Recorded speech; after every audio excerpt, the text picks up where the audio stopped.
Começar a gravar.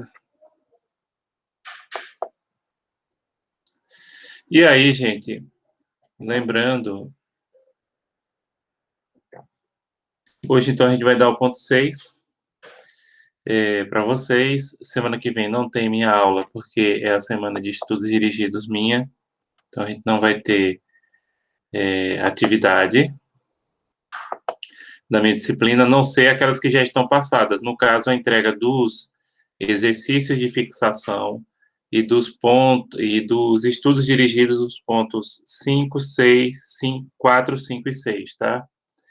Tenham cuidado, porque tem algumas pessoas que estão tendo dificuldade para confirmar as atividades. Então, tenham cuidado com isso, verifiquem com o suporte como confirmar a realização desses pontos, tá certo? Não esqueçam de colocar sempre o comentário, que também já ajuda para identificar o comentário, no caso dos estudos dirigidos, né? Já que não tem que responder questão, é você acessar, marcar lá que a atividade está concluída e já está valendo. Então, não deixem de fazer esses comentários, porque é importante, porque em qualquer problema aí você já diz, não, eu coloquei esse comentário antes da data do vencimento da atividade. Então, não deixem de fazer isso, tá? E aí, lembrando o seguinte, quem entrou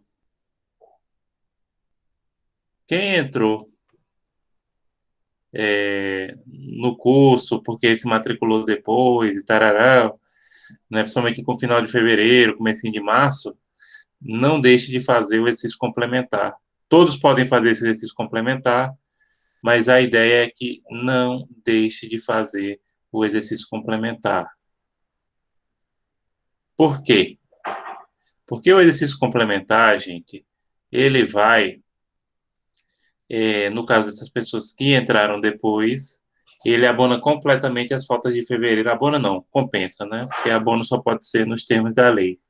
As faltas de fevereiro e o excesso de março. Das outras pessoas, ele compensa o excesso de faltas de fevereiro e março, e sempre, todo mundo que fizer ganha até um ponto extra, tá? Até um ponto extra. Então, gente, por favor, não deixem de fazer esses exercícios, tá certo? Outra coisa que eu quero chamar a atenção é sobre a questão das provas. Antes da gente iniciar propriamente dito a questão da exposição do tema de hoje, que, como a gente falou aqui, é o ponto 6.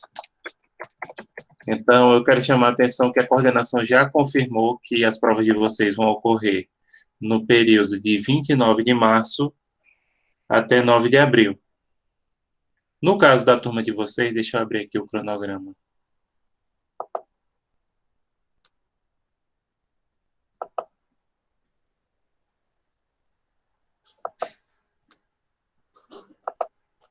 Vou dar uma abertura aqui no cronograma.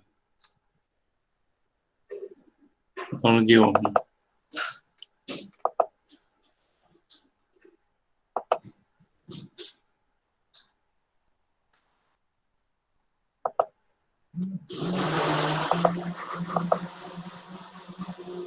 No caso da turma de vocês, pessoal, a previsão, e aí eu confirmo, né? A previsão da prova era dia 8 de abril, está confirmada que as provas podem ir até o dia 9 de abril. Então, dia 8 de abril está tranquilo. Então, a avaliação da primeira idade vai ser entregue nessa data. Agora, eu vou disponibilizar essa avaliação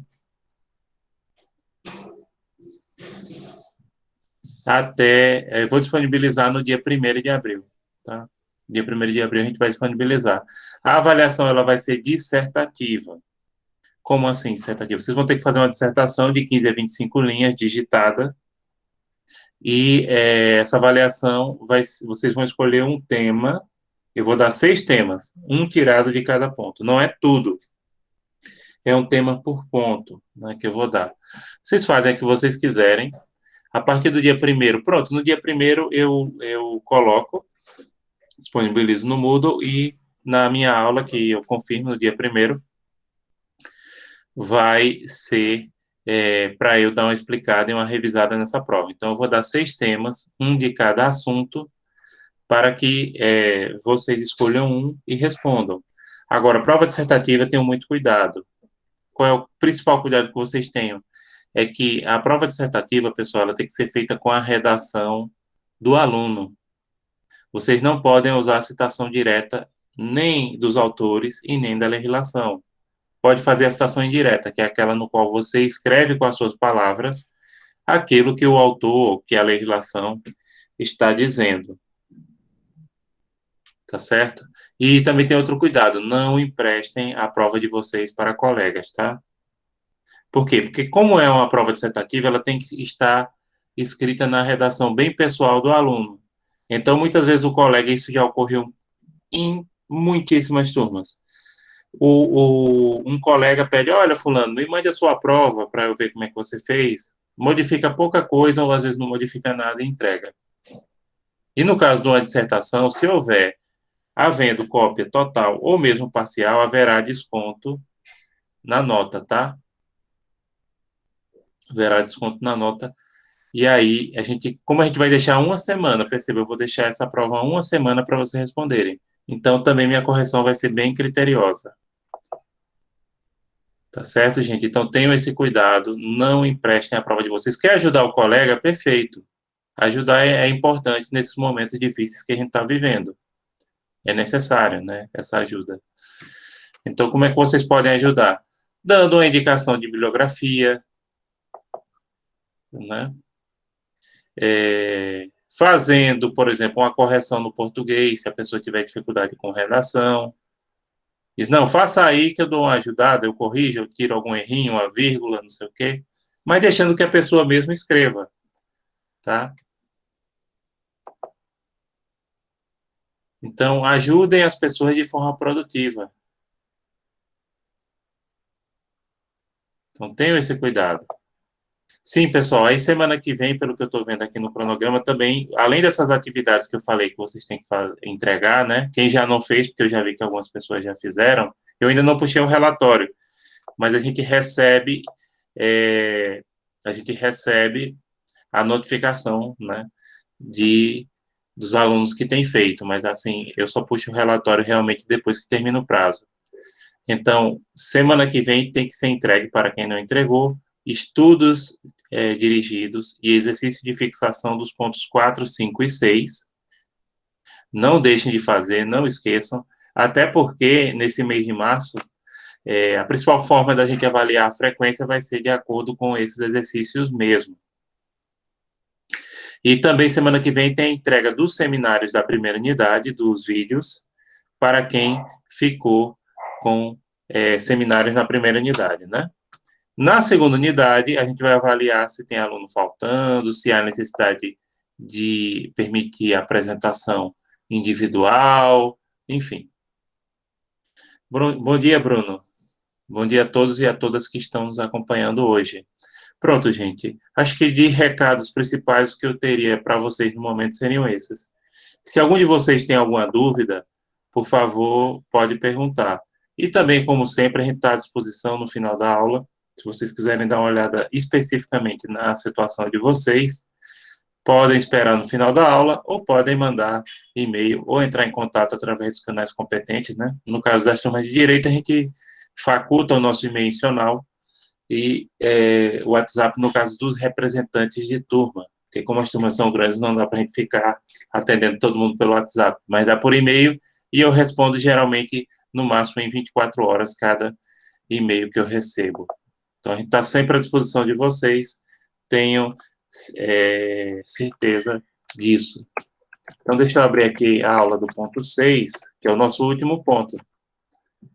Então, para a próxima aula, que vai ser daqui a 15 dias, a próxima aula síncrona, né? Porque a síncrona a gente tem essas atividades para entregar semana que vem. Claro, são atividades que podem e devem ser entregues antecipadamente.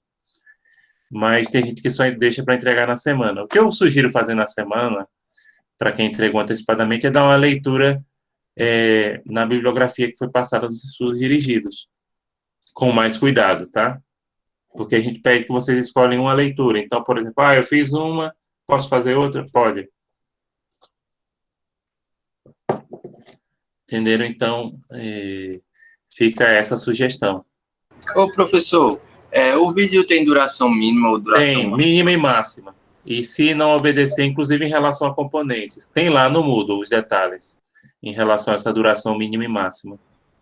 Tem duração mínima e máxima, tem número de componentes, ele tem uma porção de requisitos que vocês têm que obedecer. E também a própria composição do grupo tem que obedecer um mínimo e máximo. E caso alguns desses requisitos não sejam obedecidos, a gente vai tirar nota de forma proporcional, tá? Mas tem sim. E o próprio Moodle lá estabelece, tem instruções, que são muitas, por isso que eu não vou entrar agora, né?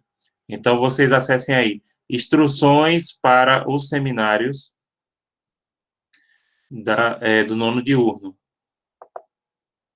que aí varia um pouco de turma para turma, né? Então, instruções para os seminários do nono diurno, por favor, deem uma olhadinha nisso aí. Aí lá tem o mínimo e máximo, respeitem.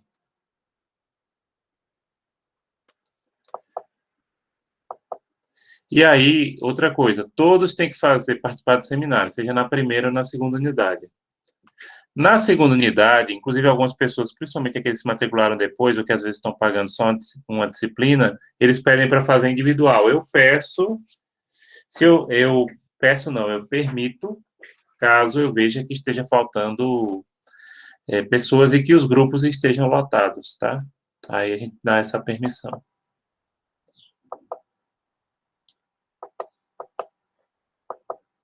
Pronto. Mais alguma coisa? Não. Então dá para a gente começar, né? Porque hoje o cronograma, eu estou seguindo estritamente o cronograma, né? Como vocês podem ver, eu estou seguindo exatamente na ponta da risca o cronograma. Então, hoje, dia 18, o nosso cronograma prevê que eu vou passar para vocês o último assunto da primeira unidade, ponto 6, conflitos internacionais, soluções pacíficas, arbitragem. Semana que vem vai ser minha semana de estudos individualizados, né, como a gente já falou, para a entrega dos exercícios e dos vídeos, né, lá no Moodle. Sim, gente, uma dica que eu dou sobre vídeos, inclusive isso tem nas instruções. Caso vocês tenham dificuldade com o tamanho do arquivo, podem postar o link, seja do vídeo no YouTube, ou seja, no vídeo no Drive. Mas eu não vou receber no meu e-mail, não, tá? Mas aí vocês colocam o link, pronto. Colocam o link no Moodle. Porque o Moodle ele tem uma limitação de tamanho de arquivo, né? Se o arquivo for muito grande, ele não aceita. Mas aí não tem problema, não. Salva no Drive de vocês e compartilha com o link lá, ou salva no YouTube, como eu faço com as aulas, né? As aulas, vocês sabem que eu salvo no YouTube, todas as aulas.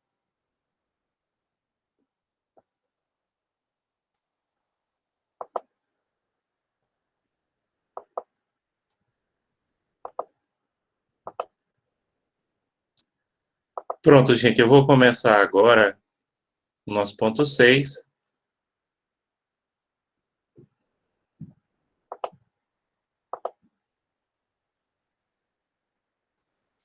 O ponto 6 é conflitos internacionais, soluções pacíficas à arbitragem. Uma coisa que eu não sei se eu já falei aqui, mas acho que já, é porque a gente tem muitas turmas e a gente às vezes esquece, onde você disse uma coisa, é o seguinte. Gente, hoje em dia, a única modalidade de guerra permitida para o direito internacional público é a guerra defensiva. Toda guerra ofensiva não é permitida. E também não é mais permitido usar a guerra para resolver conflitos internacionais, pelo menos do ponto de vista legal. A guerra é somente um mecanismo de defesa para o direito internacional. Estou falando isso do ponto de vista de legalidade, né? Então, não existe guerra legal hoje para resolver conflitos. Por quê? Porque para resolver os conflitos internacionais tem que se buscar as soluções pacíficas, como, por exemplo, as negociações diplomáticas, a arbitragem, a mediação e os tribunais internacionais. Desde o Pacto Briand-Kellogg, da década de 1920, há uns 100 anos atrás, ficou consolidado na jurisprudência e na literatura internacional que a guerra é somente mecanismo de defesa. Não se pode mais usar a guerra para resolver conflitos e os estados de boa-fé e a boa-fé. Pronto.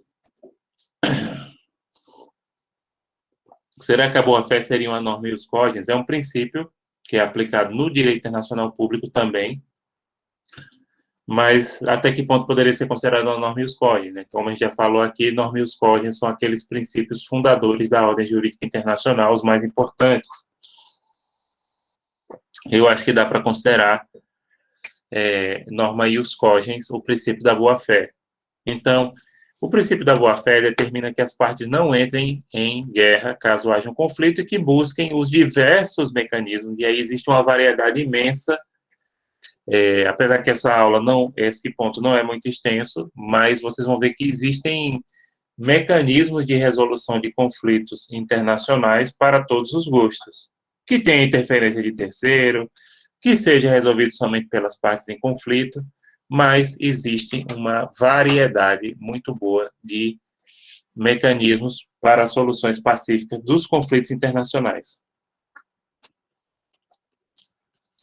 Bem, primeiramente a gente vai falar de soluções diplomáticas. Soluções diplomáticas, como o próprio nome indica, são aquelas realizadas através dos diplomatas, que como a gente já falou aqui e vai voltar a falar da segunda unidade, são representantes do Estado, né? Os diplomatas, diplomata é o concursado, né? Embaixador, não esqueçam isso, embaixador é o cargo comissionado de chefia dos diplomatas. Essa é a diferença. Embaixador pode ser da carreira ou não. No caso do Brasil, tem que ser aprovado pelo Senado, nomeado pelo presidente e aprovado pelo Senado. A maioria de carreira, né? Já falei isso. Mais de 90%.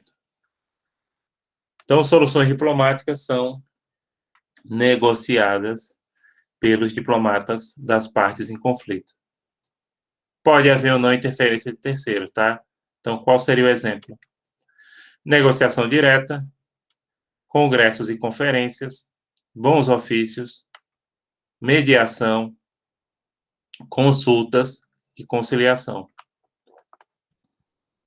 Vou começar por negociação direta. A negociação direta, pessoal, é feita por diplomatas, por exemplo, de dois países em conflitos. Não há participação de terceiros. As partes negociam diretamente. E essa negociação direta ela pode levar a 3 resultados. A aquiescência, que é quando uma parte aquece a proposta do outro, ou seja, concorda com a proposta do outro. Desistência é quando uma das partes desiste da sua pretensão. E transação, que é o meio termo, né? As partes conseguem chegar a um acordo que não era nem a proposta de um original e nem a proposta do outro. Agora, o que percebam é que a negociação direta, terceiro não participa, né? As partes conversam entre si. Porque se um terceiro participar, aí já muda de categoria. Não é que terceiro não possa participar, pode. Mas se o terceiro participar, já não é mais negociação direta. Aí já é outro tipo de solução diplomática, que a gente vai falar já já. Congressos e conferências geralmente são grandes encontros e reuniões para discutir os conflitos. E geralmente se elabora uma convenção nesses congressos e conferências. Então, por exemplo, a Primeira Guerra Mundial terminou com a Conferência de Versalhes, né, que produziu o Tratado de Versalhes. Por que Versalhes? Porque foi negociado no Palácio de Versalhes, que acho que vocês sabem, ou talvez algum de vocês já tenham ido lá. É um palácio que fica assim, uma meia hora de Paris, era a residência dos reis da França, né? Bons ofícios. Nos bons ofícios, tem a interferência de terceiro. O terceiro, ele aproxima as partes em conflito. Tá? Pronto, o bom oficiante, pessoal, você diz, sim, o bom oficiante é igual ao mediador ou árbitro? Não. Porque o bom oficiante, ele não dá soluções, ele não decide, ele só aproxima as partes. Certo? Ele não intervém no conflito. Pronto, um caso de bons ofícios que ficou bem conhecido e que, inclusive, os alunos até ajudou muitos alunos na época, que caiu uma questão sobre isso, na prova da OAB a passar, e eles lembraram do que eu tinha falado em sala de aula, e depois vieram muita gente. Eu achei engraçado e achei bom. E muita gente, professor, eu acertei uma questão da OAB porque o senhor citou o exemplo lá do Papa Francisco, né? Que o Papa Francisco, no começo do papado, no governo Obama, ele ofereceu os bons ofícios para aproximar os Estados Unidos de Cuba, né? Que foi quando a embaixada americana em Cuba foi reaberta. Então, ali foi através de bons ofícios. Mas perceba, o bom oficiante, ele só junta as partes, ele não intervém na conversa, ele não dá pitaco. Ele só faz esse trabalho de aproximação. Mediação. A mediação também tem terceiro. Mas qual é a diferença da mediação para os bons ofícios? É que o mediador, pessoal, ele dá sugestões de como resolver, ele também não decide. Quem decide é o árbitro. Pronto. Nos bons ofícios, na mediação e na arbitragem, sempre tem terceiro. Sempre tem terceiro. Só que aí percebam que o que diferencia uma da outra é o grau de interferência do terceiro no conflito. Nos bons ofícios, o bom oficiante não dá pitaco. Ele só aproxima as partes. O mediador, ele dá sugestões.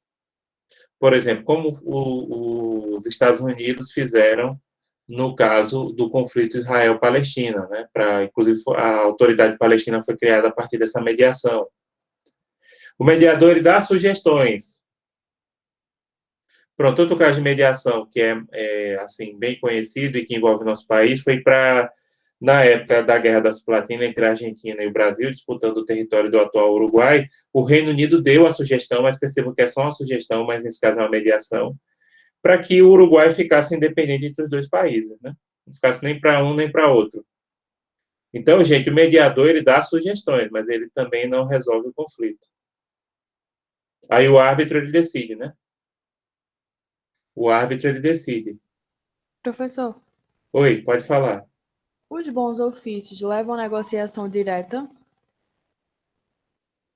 Sim, pode levar a negociação direta, mas perceba que só começou porque alguém juntou as partes ou se ofereceu para fazer essa ponte, sabe? Porque na Entendi. negociação direta pura, não tem interferência, o terceiro, não existe aproximação do terceiro, entendeu? Mas sim, é bem parecido. Professor, eu não Pois consegui não. entender a diferença do bons ofícios para uma mediação. É simples, o mediador, ele pode dar sugestões e o bom oficiante não dá sugestões. O bom oficiante só aproxima as partes e elas negociam entre si. Mas ele não interfere na conversa das partes. Pronto, eu vou dar um bisu, eu não gosto de bisu, até porque eu não sou professor de cursinho de concurso, já foi até chamado, mas realmente não é meu perfil e eu nunca aceitei, não é que eu tenha nenhum problema ou ache que isso é ser menos, é o perfil que a pessoa tem, né? Pronto, imagine o seguinte, pense um casal de namorados que tem uma pessoa que é muito amiga, aí eles brigam. Se essa pessoa fosse bom oficiante, ela marcava um encontro com eles e chegava lá, marcava um encontro separado com cada um, por exemplo, no restaurante, no bar, e aí, quando chegasse lá, os dois se encontravam e ela ia embora. Se ela fosse mediadora, ela ficava por ali, dando uma sugestão, olha, fulano, mas vamos ver aqui, vamos deixar disso. E se ela fosse árbitra, ela diz, olha, vocês vão ficar juntos, senão eu vou bater nos dois. Porque o árbitro dá uma decisão, né, realmente vinculante. Entendeu? A diferença do árbitro, por exemplo, para mediação, é que o mediador não dá uma decisão vinculante. Ele não emite um laudo, ele só dá uma sugestão. As partes podem acatar se quiserem. E já nos bons ofícios não tem sugestão, só tem aproximação das partes. E o bom oficiante, ele não participa da conversação. Como eu disse, no caso do Papa, para Estados Unidos se reaproximarem de Cuba, no governo Obama, o Papa não interferiu, né? Não deu sugestão, não deu nada. Só aproximou as partes e aí foi reaberta a embaixada dos Estados Unidos em Cuba. Consultas. As consultas, pessoal, elas são mais trocas de pareceres diplomáticos, sabe? Então, aí seria uma consulta.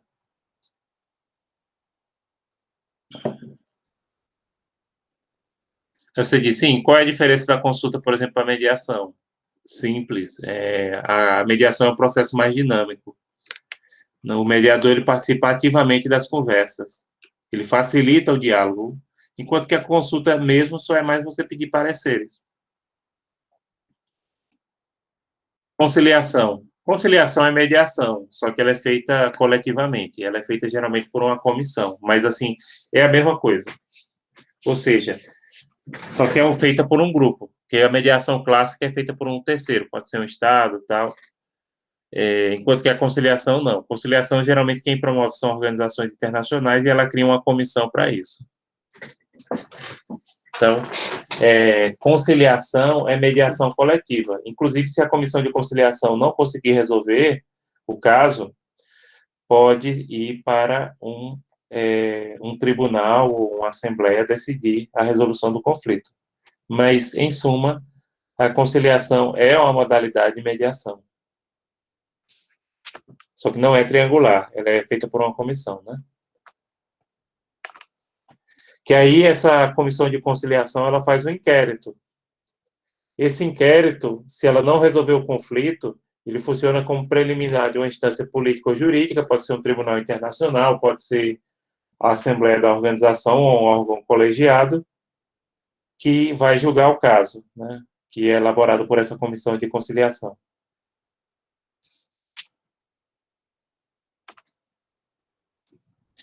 Bem, pessoal, falado dessas soluções diplomáticas, daqui a pouco eu abro para ver se no chat tem perguntas e tal. Vamos falar agora das soluções políticas, que são aquelas soluções definidas pelas organizações internacionais. Então, aí a gente tem os órgãos políticos da ONU, os esquemas regionais especializados e as organizações técnicas. Essas soluções políticas, elas são definidas por organizações internacionais, lembrando que as organizações internacionais, lembrando não, que eu não falei isso até agora, né? Ou se já falei, lembrando. Desculpem. As organizações internacionais, gente, elas têm poder para resolver os conflitos entre os Estados-membros das organizações internacionais. Essas soluções podem ser dos órgãos políticos da ONU, e a ONU tem 2 órgãos que resolvem conflitos. A Assembleia Geral, que é a reunião de todos os Estados-membros, e o Conselho de Segurança da ONU. O Conselho de Segurança da ONU, concretamente, acaba sendo considerado o órgão que tem mais poder, porque ele pode aplicar sanções para os estados que desrespeitarem as decisões da ONU. Essas sanções podem ser econômicas, podem ser políticas e militares, né? O Conselho de Segurança ele tem 15 membros, sendo 10 temporários, eleitos a cada 2 anos, e 5 permanentes, né, que seriam Estados Unidos, Reino Unido, França, China e Rússia. E ele aplica sanções. Agora, se um membro permanente vetar, não existe aplicação de sanção. Então, os membros permanentes têm direito de veto. Claro, existem várias propostas de reformulação, de ampliação do Conselho de Segurança. O próprio Brasil já tem uns 30 anos, é um dos países que queriam ter uma vaga permanente no Conselho de Segurança, né? Outros países também, não pensa que é só o Brasil, não. Países como a Índia, como a Alemanha, como o Japão também, né, tem interesse em ter uma vaga permanente no Conselho de Segurança. Por quê? Porque o Conselho de Segurança da ONU ele ainda segue o sistema internacional de Guerra Fria. E hoje a gente tem um sistema internacional diferente. Tá? O sistema internacional de hoje não é mais Guerra Fria, não. Não esqueçam disso. O sistema internacional hoje é de pós-Guerra Fria, é um mundo multipolarizado. O mundo da Guerra Fria era um mundo bipolar. Esquemas regionais especializados. Aí, gente, são organizações de caráter regional, que abrangem um continente ou uma região, e que também têm essa possibilidade de resolver conflitos dentro da sua área de competência, né? Exemplos que a gente tem aí, A OEA, a Organização dos Estados Americanos, a Unasul, que foi esvaziada, mas seria um exemplo, pelo menos a proposta dela era essa, a Organização da Unidade Africana, os países da África, né, funcionam na Etiópia, e também a gente tem a própria União Europeia, também acaba, em certa medida, funcionando como isso, e também a Liga Árabe, né, que abrange países do Oriente Médio e Norte da África. Aliás, Norte da África também é Oriente Médio. Né? Bom, pessoal, então são organizações aí de caráter mais regional, que têm esse poder para solucionar conflitos ali naquela região de sua competência. Organizações técnicas também têm poder de resolver conflitos internacionais dentro de sua área competente. A mais conhecida aí é a OMC, a Organização Mundial de Comércio, que tem um sistema de resolução de conflitos muito interessante. E apesar dos baques que ela sofreu na administração Trump, né, pelos Estados Unidos, que criticaram muito o trabalho dela, mas, inclusive, ela era dirigida por um diplomata brasileiro de carreira, muitíssimo embaixador, muitíssimo competente, Roberto Azevedo, não sei se você já ouviu falar, que ele até renunciou ao mandato dele, atualmente está uma africana, acho que é uma nigeriana, que foi eleita no lugar dele. Mas a OMC ela tem um sistema de resolução de conflitos que o Brasil já ganhou e perdeu demandas. É um processo administrativo, né, para resolver conflitos comerciais lá. Né? Por exemplo, o Brasil ganhou. Pronto, foi um caso até interessante. O governo do Canadá, assim como acontecia com o Brasil, né, o Brasil privatizaram, acho que lá, não sei se privatizaram, tinha uma empresa de construção de aviões, que é Bombardier. Na Bombardier, ela ingressou com uma ação não, um processo administrativo na OMC, alegando que o Brasil dava subsídios para a Embraer, que é a nossa empresa, né, de produção de aviões, que foi privatizada. Aí, no final, foi julgada e acabou vendo que, na verdade, era a Bombardier que recebia subsídios.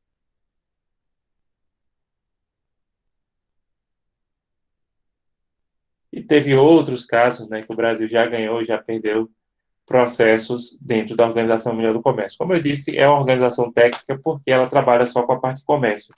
Mas existem outras organizações técnicas, pessoal, que também resolvem conflitos ou que resolvem conflitos de natureza mais técnica. O próprio Mercosul tem um tribunal arbitral, né, para resolver conflitos entre os países, que também a gente pode classificar como organização técnica, porque aí se dá para resolver conflitos de comércio internacional.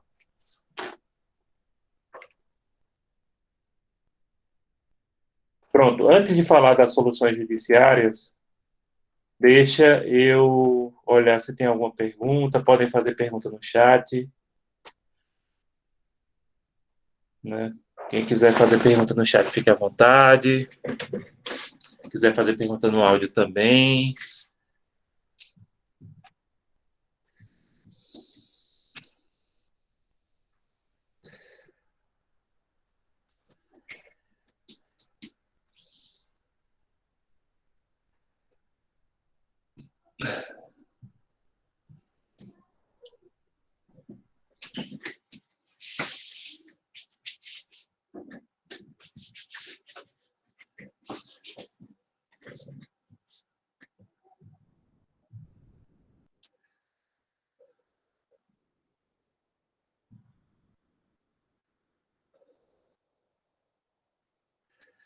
Ninguém tem pergunta, não tem nada.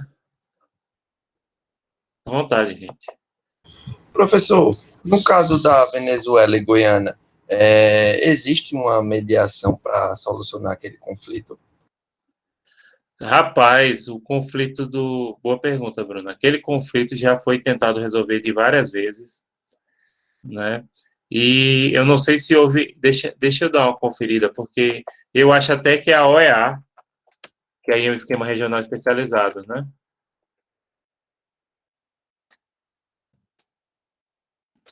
A OEA, ela já tentou resolver. Aquilo, na verdade, vem desde a época do Império Britânico. Inclusive, tem laudo arbitral. Estou vendo agora aqui. Olha, tem ação na corte, e eles tentaram resolver de várias vezes, de várias formas, né? Inclusive com ações na Corte Internacional de Justiça, mas nunca foi totalmente resolvido. Que aquilo, na verdade, vem da época do Império Britânico, né? Que, não sei se vocês sabem, lá era considerado, olha, houve acordo.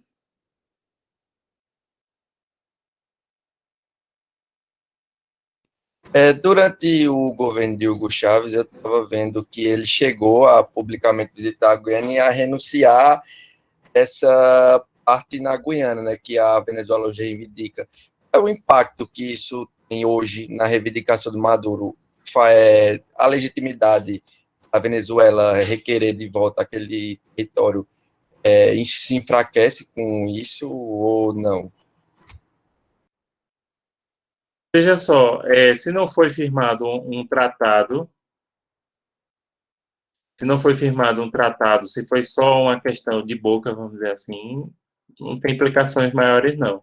Mas pelo que eu estou vendo aqui, é uma questão que já teve várias tentativas de resolver judicial, extrajudicial, e nunca e nunca foi totalmente aceito, tá?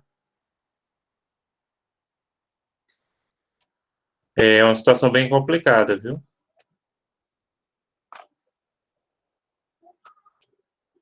Rapaz, eu estou vendo aqui, viu? É até um caso que preciso dar uma estudada, porque já tentou resolver através de várias formas, né? De várias formas foi tentado resolver. E pense no Império Britânico. O Império Britânico era um império que tinha muito olho grande em cima de áreas, né? E eles ali foi justamente nesse período.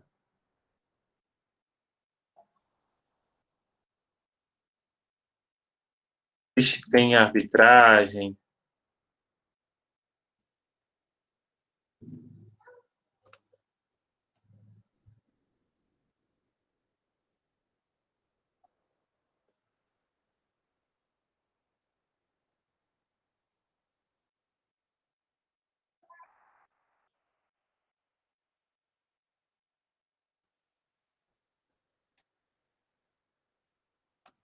Pronto.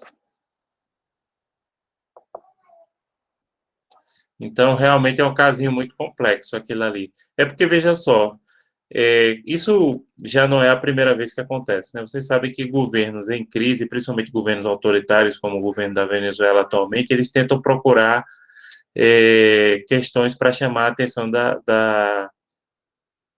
a atenção, para desviar o foco da atenção, melhor dizendo, né?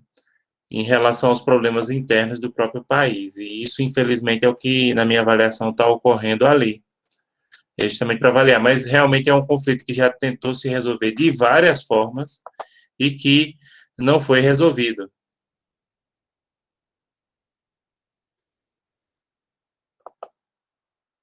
tá? Não foi resolvido. E aí tem, como eu estou dizendo aqui, é um caso até que eu tenho que analisar, porque foi muitas maneiras de tentarem resolver aquele problema e até hoje não foi resolvido.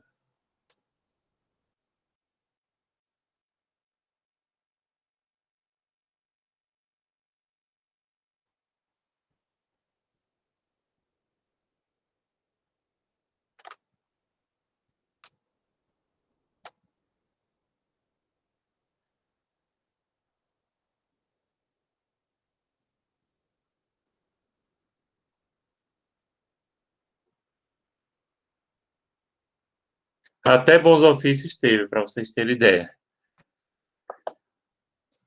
Então, realmente é um caso de um conflito latente aqui na América Latina.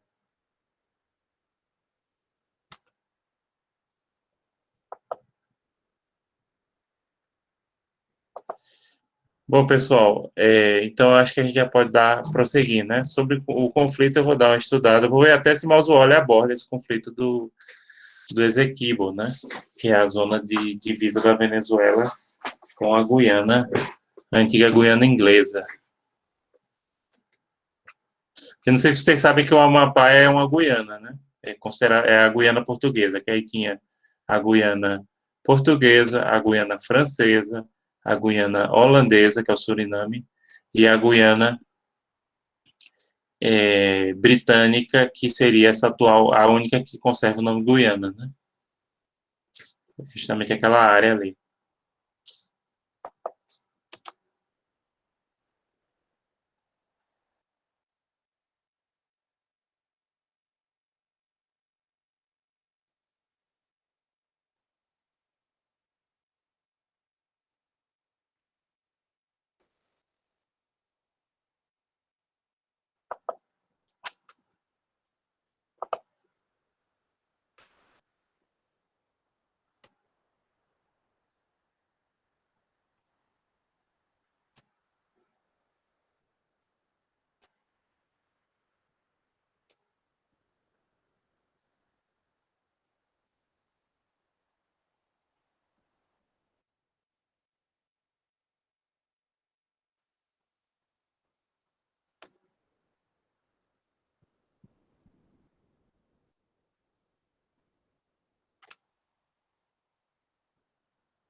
Pronto, então vamos prosseguir aqui. Ok. Então vamos prosseguir. Bem, pessoal, agora vamos falar das soluções judiciárias, né? A primeira modalidade de solução judiciária seria a arbitragem. A arbitragem no direito internacional público parece muito com a arbitragem no direito nacional, que você já conhece as características. É uma jurisdição ad hoc, ou seja, uma jurisdição para aquele fim, não é uma jurisdição, o árbitro ele não possui investidura, né, como juiz togado. Ela decorre de uma cláusula arbitral presente em tratados. A sentença arbitral possui natureza irrecorrível e vinculante. Há carência de executoriedade e o árbitro deve ser indicado pelas partes em comum acordo. Deixa eu explicar as características aqui da arbitragem no direito internacional público. Isso é para o direito internacional público. O privado é diferente, tá? O privado vamos dizer que esse aqui é 90% parecido com a arbitragem no direito nacional. A do privado é quase 100. Então, primeiro, jurisdição ad hoc eu já falei, o árbitro é um juiz ad hoc, né, um juiz para aquela causa específica, ele não tem investidura geral, como acontece com o magistrado togado. Essa cláusula arbitral, vocês já viram o modelo dela no direito nacional, é igual. É uma cláusula através do qual as partes se comprometem a resolver o problema através de arbitragem, e da mesma forma que no direito nacional, a cláusula arbitral afasta o judiciário. Então, o judiciário não intervém em tratados internacionais que têm cláusula arbitral. Isso é igual. A sentença arbitral possui natureza irrecorrível e vinculante, sim. A rejeição da sentença arbitral tem que ocorrer de comum acordo das partes. Tá? Se for rejeitada, só vale se ambas as partes rejeitarem. Mas é irrecorrível e vinculante, não cabe recurso à sentença arbitral. Agora, o que diferencia, pessoal, o principal ponto que diferencia a sentença arbitral do direito nacional e do direito internacional privado para do direito internacional público é a carência de executoriedade. Porque no direito nacional e no privado, a sentença arbitral é título executivo equiparado a título judicial, né? Vocês sabem disso. No direito internacional público, não. Não cabe execução. Por que que não cabe execução? Por exemplo, eu não posso pegar uma sentença arbitral no direito internacional público e executar no tribunal internacional. Por quê? Porque as partes, inclusive o árbitro e a parte prejudicada, pode sancionar diretamente em desrespeitar uma sentença arbitral. Certo? Então, isso se dá pelo poder sancionador difuso que existe no direito internacional público. Então, essa é a principal diferença. Então, não tem executoriedade, né, em tribunais internacionais. Outra coisa em comum é que os árbitros devem ser indicados pelas partes em comum acordo. Isso é comum, né? Qualquer tipo de arbitragem tem isso. No caso do direito internacional público, é comum que seja indicado ou alguma pessoa de uma câmara arbitral, ou então o próprio Estado. Um Estado pode funcionar como árbitro de uma causa. O Brasil mesmo tem tradição tanto de ser árbitro, quanto de utilizar a arbitragem para a resolução de seus conflitos internacionais. Precedentes históricos da arbitragem, né? A arbitragem existe desde a antiguidade. A própria Bíblia menciona que o rei Salomão, ele ajudava a resolver os conflitos, ou resolvia os conflitos entre os estados soberanos, e aí você já tem mediação, arbitragem aí. E o Brasil, historicamente, tem resolvido seus problemas através da arbitragem e também sido árbitro em algumas circunstâncias. Então, por exemplo, na disputa do território do Amapá, que estava sendo disputado com a Guiana Francesa, foi um conflito entre o Brasil e a Suíça, aliás, o Brasil e a França, perdão. O árbitro foi o governo da Suíça, que deu ganho de causa ao Brasil. Na questão de Palmas, Palmas não era Tocantins, não, era como era chamada aquela região ali, oeste do estado do Paraná, Santa Catarina, né?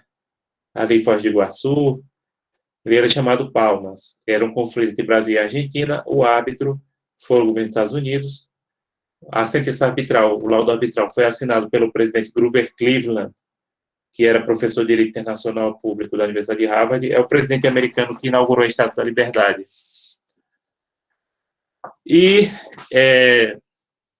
nesse caso aqui, deu ganho de causa ao Brasil também, né? E nessas duas situações tem a atuação do Barão do Rio Branco, que é o grande patrono da diplomacia brasileira, e que daqui a pouco a gente vai falar um pouco deles, é considerado um herói nacional do Brasil, e ele consolidou a diplomacia nacional e praticamente ele resolveu todos os problemas de fronteira que o Brasil tinha, né?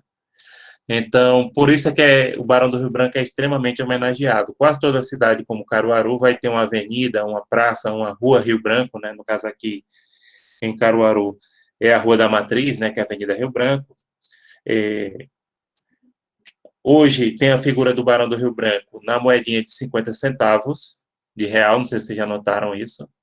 Na época que eu era criança, era a nota de 1.000 cruzeiros, que até quando a gente ia comprar alguma coisa que custava 1.000 cruzeiros, no tempo do cruzeiro, né? Isso é anos 80.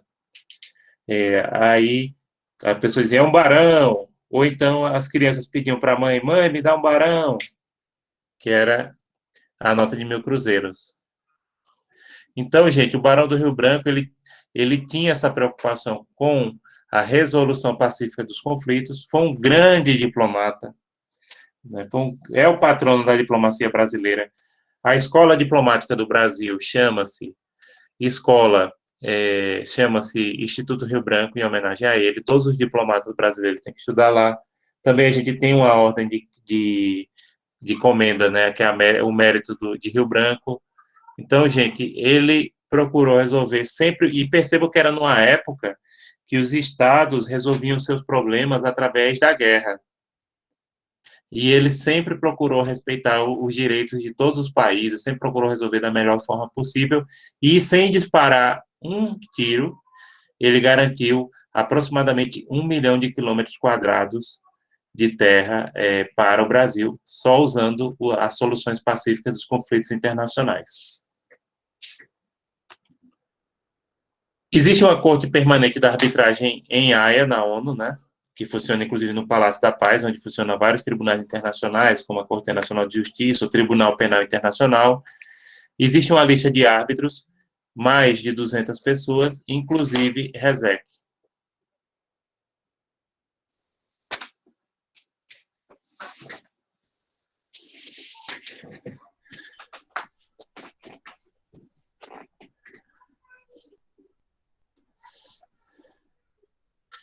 Segundo, tribunais ou cortes internacionais.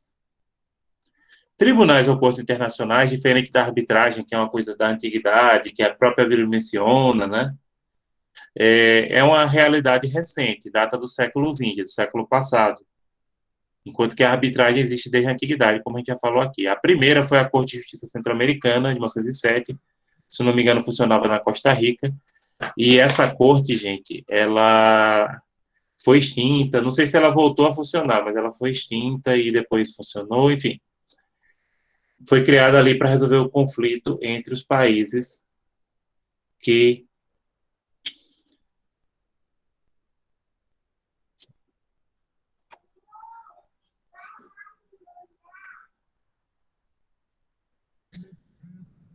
Então, gente, é bem interessante que é bem interessante que essa Corte de Justiça Centro-Americana ela ela funcionava ali naquela região. Por que que tribunais internacionais demoraram tanto para serem criados, tá? Por que que se demorou tanto? Por um motivo bem simples. Só foi possível criar tribunais internacionais quando a soberania ela se tornou relativa. Quando a soberania era considerada absoluta, não tinha como você criar tribunais internacionais, porque criar um tribunal internacional seria admitir que existe uma autoridade acima de todos os estados.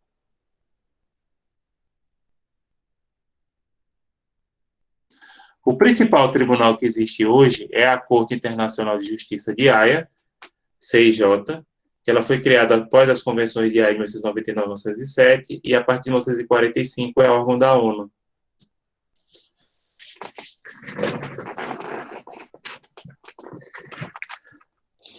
Ô, professor, bom dia. Só Bom dia. uma dúvida. Nesse tribunal internacional, os membros são de cada país do mundo ou como é feita a escolha dos membros? Na Corte Internacional de Justiça, veja só, tem um número de juízes, eles são eleitos pela Assembleia Geral da ONU, e é cada um de um país diferente, mas não são todos os países que têm juízes lá, tá? Até porque o número de vagas, Certo. certo? O número de vagas, ele varia, ele tem um número específico, varia não, ele tem um número específico e não dá para cada país ter um assento lá.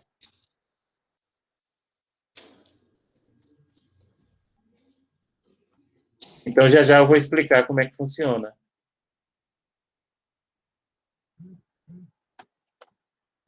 Ô, professor, ainda com relação ao Tribunal de Haia, eu vi que em janeiro o cacique Raoni ele denunciou o presidente Bolsonaro à Corte Internacional.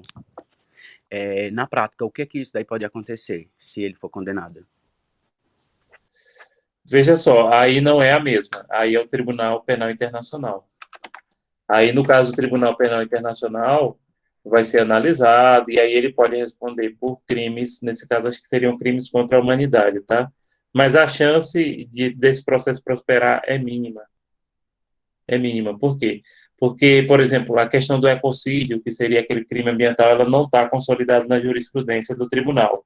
E esse tribunal, ele tende a julgar casos somente quando o país está em uma situação de conflito generalizado, que não é o caso do Brasil. Então, a chance de prosperar é mínima, mas a denúncia foi recebida. Eu acho que ainda não saiu parecer sobre essa denúncia, né, se ela foi formalmente ingressada com o processo, mas a chance de prosperar é mínima. Aí, essas denúncias contra Bolsonaro, que não foi só a de Raoni, não, teve outras, viu? Geralmente ligada a problemas ecológicos, ou até agora estão querendo dar entrada em relação à questão da gestão da pandemia, a chance de prosperar, como eu disse, é mínima e é no Tribunal Penal Internacional. Essa Corte Nacional de Justiça que eu estou falando é cível, mas funciona no mesmo prédio, que é o Palácio da Paz, em Haia. Deixa eu até mostrar uma foto para vocês.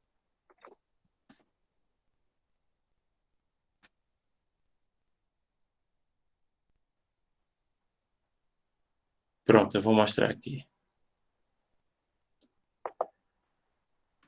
Funciona no mesmo prédio, mas não é o mesmo tribunal e a competência é diferente, tá? E talvez por isso que as pessoas confundam.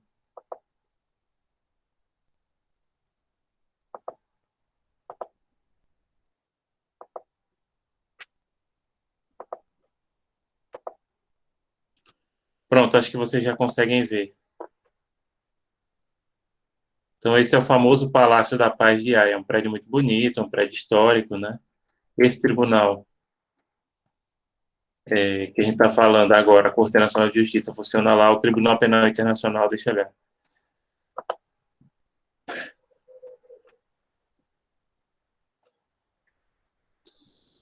Pronto. Então, ele funciona lá nos Países Baixos, Haia, que fica no que a gente chama de Holanda, né? E ele abriga vários tribunais internacionais.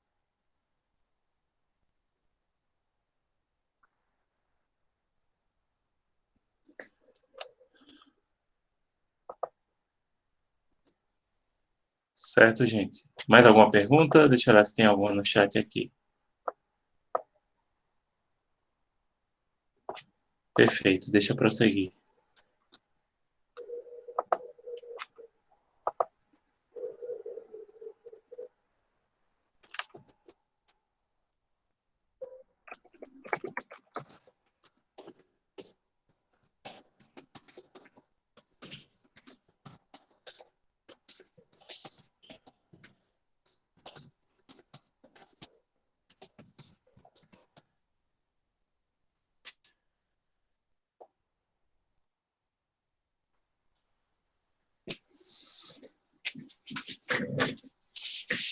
Então, gente, vamos prosseguir aqui.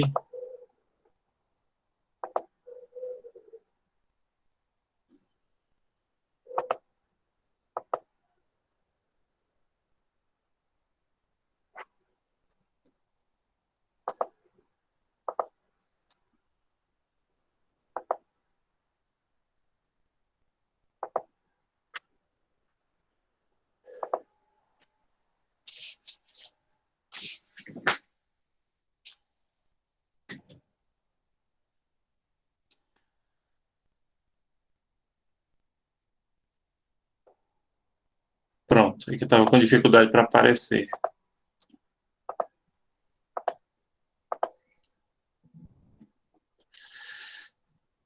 Pronto, agora acho que vai aparecer. Caso não apareça, por favor, me avise no áudio. Sim, o principal tribunal internacional é a Corte Nacional de Justiça, CIJ de Haia. Ela foi criada após as convenções de Haia de 1899 e 1907, e a partir de 1945 ela se tornou órgão oficial da ONU.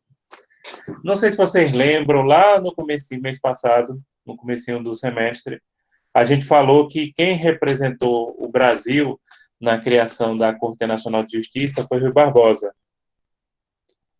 Né? Rui Barbosa se destacou, inclusive por isso que ele levou o apelido Águia de Haia. E, de fato, ele teve uma atuação extremamente destacada na criação desse tribunal, tanto é que ele foi escolhido dos primeiros juízes. Mas ele já estava velhinho, e aí ele morreu, e o governo brasileiro indicou no lugar dele Epitácio Pessoa, que mais tarde foi presidente. Epitácio Pessoa tinha sido membro do STF na época, e era professor também de Direito Internacional Público da Universidade, do que hoje é o curso de Direito da Universidade Federal de Pernambuco, né? Faculdade de Direito Recife, inclusive eu fiz meu doutorado lá, né? Que é a faculdade tradicional ali da Rua do Hospício. Que é aquele prédio bonito, viu? Que vocês já devem ter visto lá, que fica de frente à Câmara de Vereadores do Recife. Pronto, ele era professor ali. E já tiveram vários juízes brasileiros lá. Então, Filadélfio de Azevedo, José Sérgio de Câmara, Tasso Pessoa, Rui Barbosa, que não chegou a tomar posse. Né? Ela começou a funcionar em 1920. Rui Barbosa, acho que morreu em 21, por aí. Ele estava bem velhinho, não teve condições de ir, não. E quem mais? Atualmente o professor de Minas Gerais, Antônio Cansado Trindade, que é uma pessoa muito competente, que eu não sei se vocês conhecem. Antônio Cansado Trindade é daquelas pessoas que é mais conhecida fora do Brasil do que dentro. E ela, desde 1945, se tornou órgão da ONU, né? Depois da Segunda Guerra Mundial. Hoje ela é o principal tribunal da ONU. Os juízes lá, pessoal, eles recebem aproximadamente $200.000 por ano. O que vocês podem pensar que, para um contexto de um tribunal desse, não é grande coisa, Claro, hoje o dólar está uma fortuna, né? Mas não é assim, ó.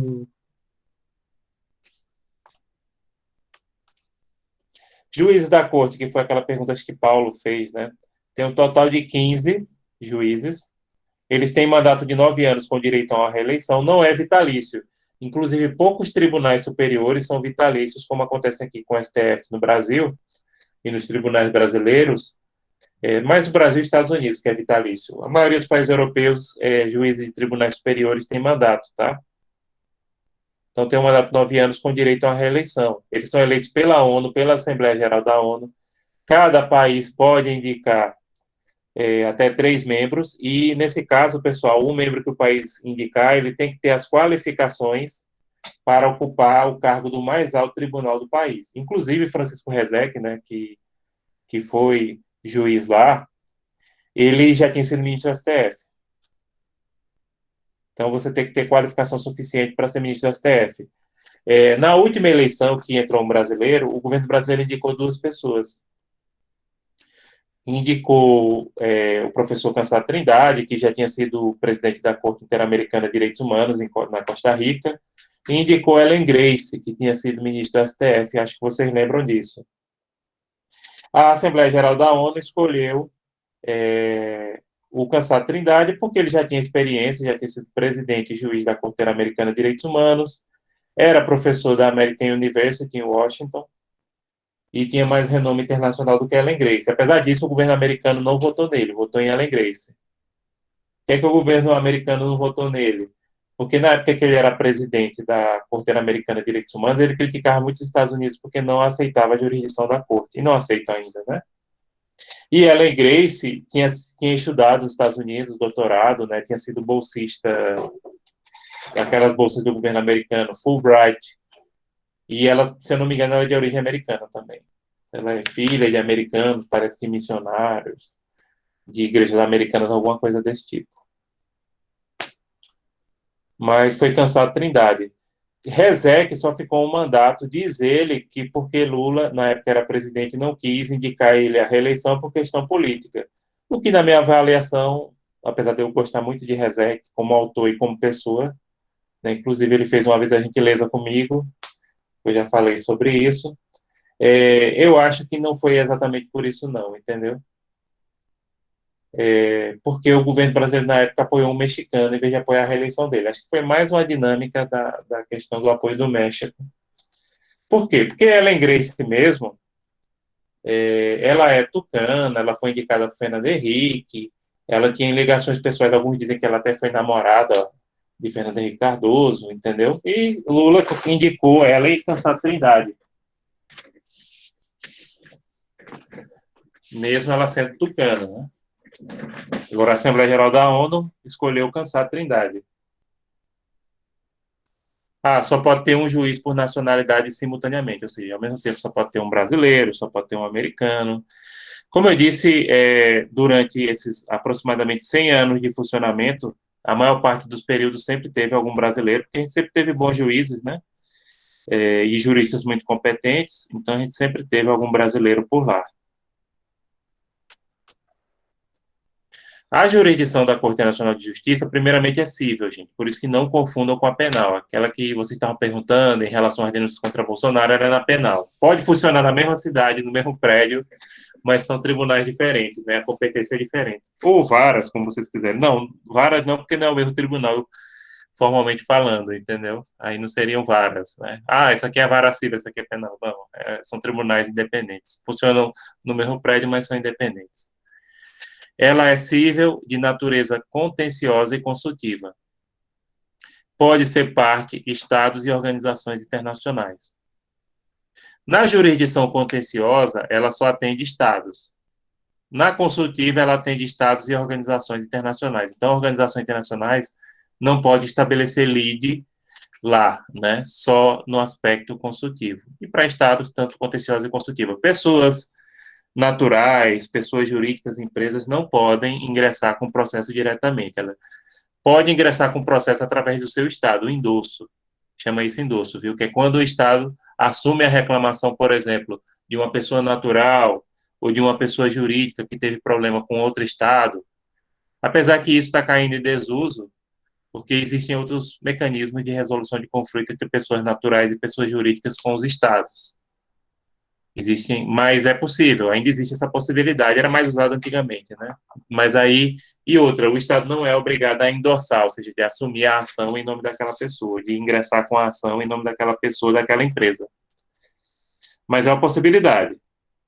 Existe ainda essa possibilidade, né? Os idiomas da corte são francês e inglês. O processo ele pode ocorrer em uma dessas línguas, ou nas duas, se as partes não escolherem. Mas se as partes escolherem, pode correr em uma só. Mas aí é preciso que as partes entrem em acordo. Do contrário, todo documento, petição, requerimento vai ter que ser escrito em francês e inglês. E as sentenças são escritas em francês e inglês. A atuação da corte, como é que ela atua, né? Deixa eu olhar a hora. Pronto, gente, eu vou deixar para falar da atuação da corte. Vamos dar um intervalinho e a gente fala da atuação da corte. Vocês têm alguma pergunta? Vamos dar um intervalinho aí de 15 minutos, como é o costume. E aí a gente volta a falar da atuação da corte. Eu vou falar também do Barão do Rio Branco, que é esse herói nacional que as pessoas muitas vezes esquecem. Vocês acreditam que boa parte dos alunos, quando eu falo, olha, tem a figura do Barão do Rio Branco na moeda de 50 centavos, as pessoas vão olhar porque nunca se tocaram.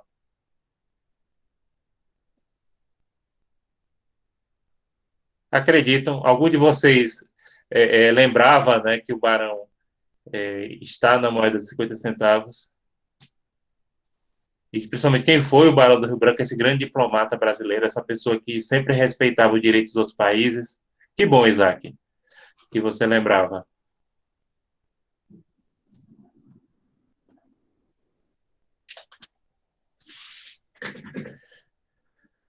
Eita, Bruna. Dê uma olhadinha. E não esqueça, toda vez que vocês olharem aquela moeda, claro, que aquela homenagem é mais do que merecida. Quando a gente passa, por exemplo, na Avenida Rio Branco, ali na Rua da Matriz, né, sabendo que é uma pessoa que merece essa homenagem.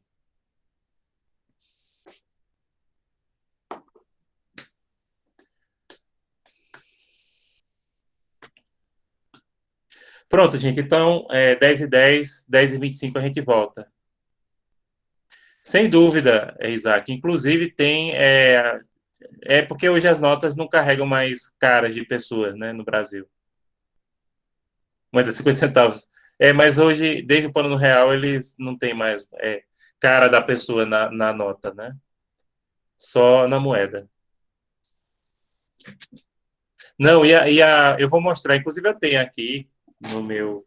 Eu tenho a de 1.000 cruzeiros, mas aqui comigo eu tenho a de 5 cruzeiros da década de 1940. Linda a nota. E quem gosta de colecionar nota, como é o meu caso, e moeda, é linda. Vou mostrar. Tem a foto e eu também tenho um aqui na minha gaveta. Pronto, pessoal. Então, 15 minutos aí, 10h26 a gente volta, tá certo?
Pessoal, vamos voltando aqui, né?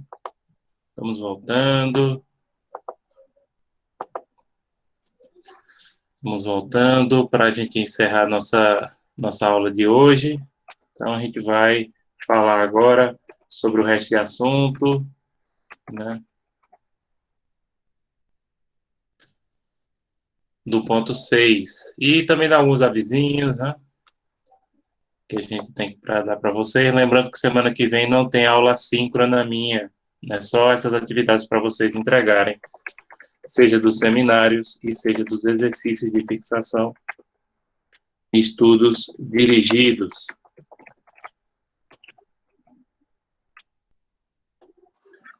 Só uma dúvida. Pois não, Isaac? Eu e Laura estava conversando no intervalo. Ellen Grace foi a primeira mulher ministra do STF? Ou teve alguém antes? Rapaz, deixa eu dar uma olhada aqui. Agora você me pegou, eu nunca tinha pensado mesmo se ela foi a primeira. Porque eu lembro que até JK não tinha uma mulher. Eu não sei se na ditadura indicaram alguém. Parece que foi. Não, na ditadura eles aumentaram o número não sei se vocês sabem, eles aumentaram o número de ministros do STF para poder lotar a corte. E aposentaram vários deles, inclusive compulsoriamente, né?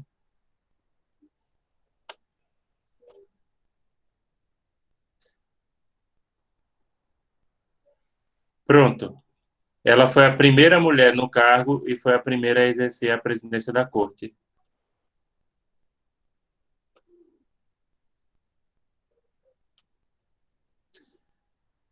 Certo, aí confirmo, tá aqui. Inclusive tem na página aqui.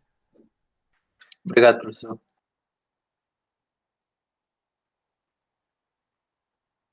Deixa eu ver o que mais tem.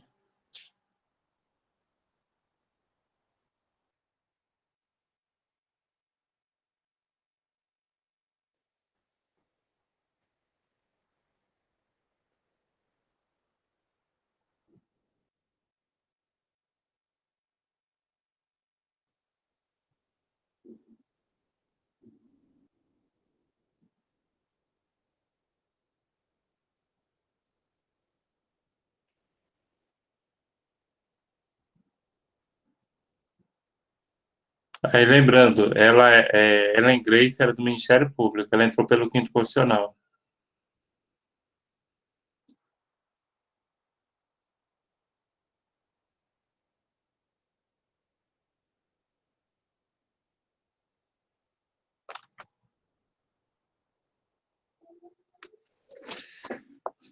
Aliás, ela é da idade da minha mãe. Isso aí também não sabia, não.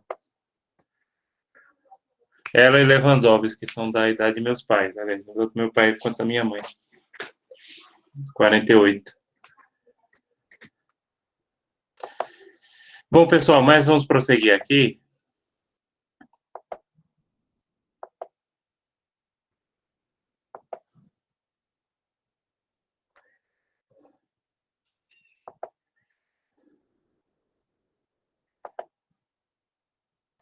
Pronto, caso vocês não estejam vendo, por favor, me avisem que está carregando, né? Então, pessoal, a atuação da corte, como é que você faz para abrir um processo? Primeiramente, existe ajuizamento da petição inicial pelo Estado, o outro pode contestar. Se eu não me engano, o valor das custas eram $50 mil, independente do valor da causa, tá? Os estados têm o prazo de contestação agora eu não lembro. Mas aí é muito parecido com o nosso processo civil, entendeu? O estado ajuiza, o outro estado é citado e tem um prazo de contestação. Eu lembro agora do prazo de contestação da Corte Interamericana, 4 meses. Mas não lembro agora da Corte Nacional de Justiça. Os estados podem celebrar tratado bilateral fixando a avença ou competência para a Corte, bem como podem escolher, após o surgimento do conflito, que a Corte resolva aquele conflito entre eles, entendeu? A escolha da Corte como tribunal competente pode ser definida num tratado específico pode ser definido num artigo do tratado ou pode ser definido depois pelas partes do processo, né? Aí você, sim, professor, e um Estado, ele pode dar entrada com a ação, mesmo que o outro Estado não queira? Se o Estado for parte da corte, sim. Se não for parte da corte, não. Lembrando que a corte, ela praticamente todos os Estados no mundo são vinculados a ela, porque ela aceita a jurisdição em relação aos Estados-membros das Nações Unidas, né? E quase todos os Estados no mundo são membros das Nações Unidas.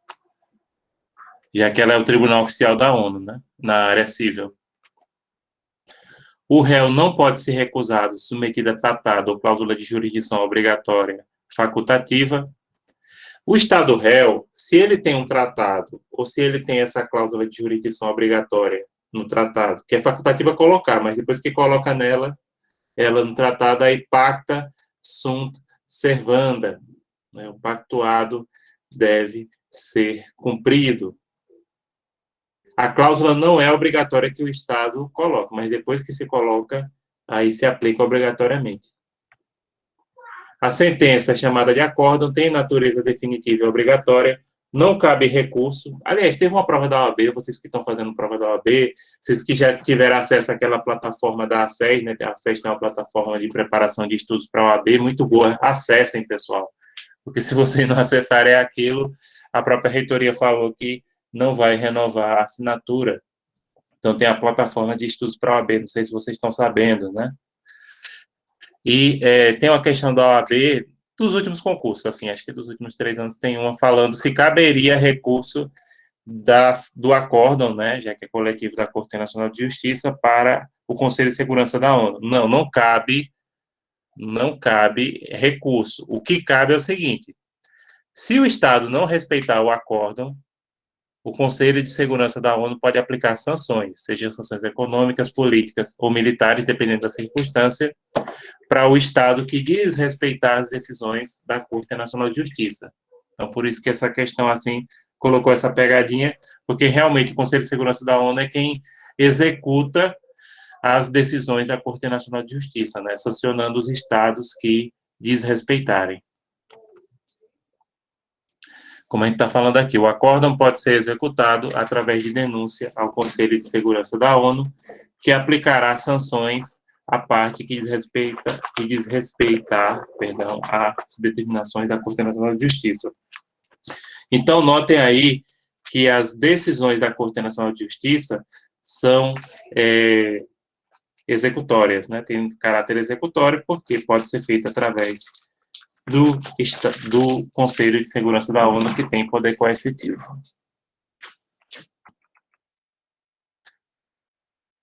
Pessoal, agora, sim, vocês têm mais alguma pergunta sobre a Corte Internacional de Justiça, que eu aí queria falar um pouco do Barão do Rio Branco? Podem postar aqui, se vocês tiverem perguntas sobre a Corte Internacional de Justiça, que eu agora gostaria, no final, de fazer aquela pequena apresentação sobre a figura do Barão do Rio Branco, que até o Paulo colocou aqui, Barão do Rio Branco, o homem do bigode branco. Sim, ele tinha o bigode branco, mas não esqueçam que naquela época era moda usar bigode e barba. Então, por exemplo, eu vejo muita gente, aquela imagem, né, do barbudo de esquerda, porque Marx e Engels usavam aquela barbona, mas na verdade era a moda da época. Inclusive, se eu vivesse naquela época, eu estava lascado, porque eu sou um caboclo, né? Eu sou um mestiço de indígenas e brancos, né? Eu sou mestiço da tribo Pancararu com brancos. E eu praticamente não tenho barba. A minha barba não fecha, apesar dos meus 40 e poucos anos, né? Então, se eu vivesse no século XIX e século XX, aí eu estava lascado. Eu não tenho, praticamente, eu tenho pouquinho bigode que vocês estão vendo. Olha, tá com 1 semana que eu fiz, tá assim. Né? Faço só uma vez por semana, para vocês terem ideia. Então, quem é caboclo aí fica numa situação ruim. Não é que índios não tenham, é que eles têm menos, né?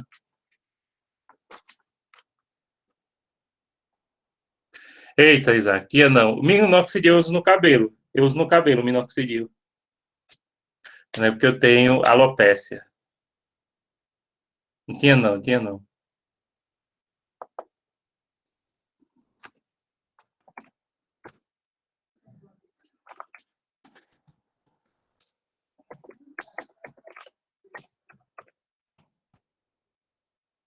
Eu também não uso, né? Eu uso no cabelo, não uso na barba. Eu não gosto, apesar de falar assim, eu não tenho, mas eu não gosto e nem minha esposa gosta, né? Já falou que se eu deixasse crescer o pouco que tem, ela raspava à noite.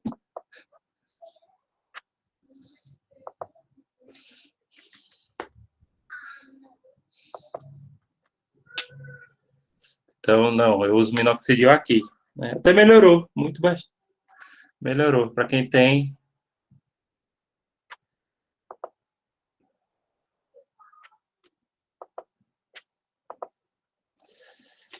Bom, pessoal, então a gente vai falar, se vocês tiverem alguma pergunta mais sobre a Corte Nacional de Justiça, podem. Deixa eu dar uma olhada antes, aqui no livro de Mausole, para ver se faltou destacar alguma coisa. E ver também se ele tem o valor o prazo da valor das custas, eu sei, o prazo do.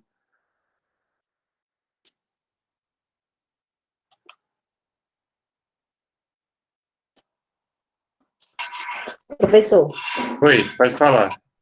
professor, eu gostaria de saber, aquela atividade complementar é para todos Certo. nós fazer, só para restabelecer sentido de falta? Não, todos podem fazer e quem fizer ganha um ponto extra, tá? Agora, vamos dizer assim, o aspecto principal é essa questão da compensação de faltas, mas todos podem fazer. Quem não tem falta, de todo jeito, pode somar um ponto extra com essa atividade, tá certo? É um ponto, né? E essa É até um atividade ponto é em extra. cima do artigo, é professor, ou é em cima de tudo que o senhor ensinou esses dias? Qual? Essa atividade. A atividade Não, é um complementar. artigo. É um artigo. Só o E artigo. é um artigo. E vocês podem entregar até o dia 1º de abril. É um artigo, tá? Aquela. É um artigo. No caso, ai, meu Deus, voltei. O professor, com relação, se errar, vai perdendo, né? O um ponto, né? O 10º. Vai, exatamente. Aí eu aconselho o seguinte, dá uma lidinha. Vocês podem fazer 2 tentativas, se eu não me engano, né? Vê no que errou na primeira tentativa. Ok. Acho que tem, é isso, são 2 tentativas. Deixa eu dar uma olhada aqui. São 2 tentativas que eu permiti. Eu vou até olhar. Dá uma olhadinha no que Dê uma errou e aí olhadinha aí, corrige. professor. Eu vou dar uma olhada. Eu vou dar uma olhada Dê uma nela. olhadinha. Fora disso, tem mais nada não, né, professor, de atividade? Tem algum vídeo, alguma coisa? Tem não, né? Tem os seminários Eu não para quem vai localizei, fazer na não. primeira unidade. Quem vai fazer na primeira unidade tem É, que entregar os seminários certo. semana que vem, tá? Que é justamente quando vai ter a minha semana de estudos individualizados, né? A aula invertida. Não, é uma tentativa. Tentativa 1, sim. Só tem 3 tentativas na turma de vocês até agora. Façam, gente, é bom. Somar um ponto extra é bom. Só estou Fora vendo disso, aqui não só tem mais 3 alunos. atividade nenhuma. Assim, quais são as atividades que tem agora, para a semana que vem? Entregar estudos dirigidos e exercícios de fixação do ponto 4, 5 e 6. O vídeo dos seminários para quem ficou para a primeira unidade. Essas são as atividades. O exercício complementar é para fazer até o dia 1º de abril. E a prova de vocês eu vou disponibilizar dia 1º de abril para vocês responderem até a semana seguinte, dia 8. A prova de vocês vão até o dia 9. É questões abertas, professora, essa prova é... Não, é dissertativa. Cada ponto vai ter um tema de dissertação. Esse tema de dissertação é um tema dentro daquele ponto, não é tudo do ponto, não. Vocês vão fazer de 15 a 25 linhas, eu vou colocar as instruções, disponibilizar para vocês a partir do dia 1º, e tem que ser uma dissertação, ou seja, tem introdução, desenvolvimento e conclusão. Beleza. Essa prova vai valendo quanto, professor? 6, é? 0 a 10. 0 a 10. A pontuação é toda extra, porque aí você pode ou não fazer, né? A pontuação de exercício, seja complementar ou de fixação, é extra. Aí o aluno recebe de acordo com o que fez, né? Beleza. Certo, gente? Então, 0 a 10 sempre é prova e seminários. Para quem vai fazer seminário, a nota da prova vai ser dividida com 2 e acrescida da nota do seminário com a nota coletiva, né?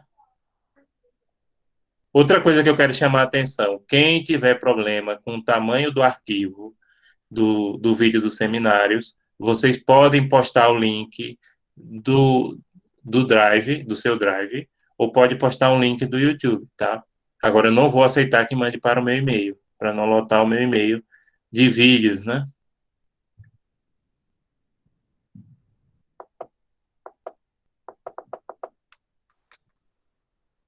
Professor, a prova é individual ou pode ser em dupla?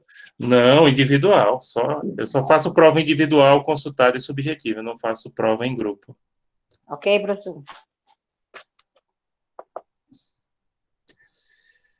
A prova não, Jennifer. Prova não. Prova eu só vou disponibilizar dia 1º, tá? Eu vou fazer semana que vem, aproveitar essa semana de estudos para fazer, mas só vou disponibilizar dia 1º.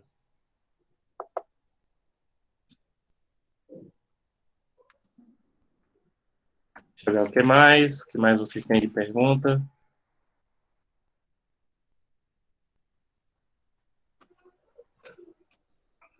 Muito obrigado, professor. Nada. Podem fazer perguntas. Eu vou falar agora do velho Barão, né? Do Rio Branco.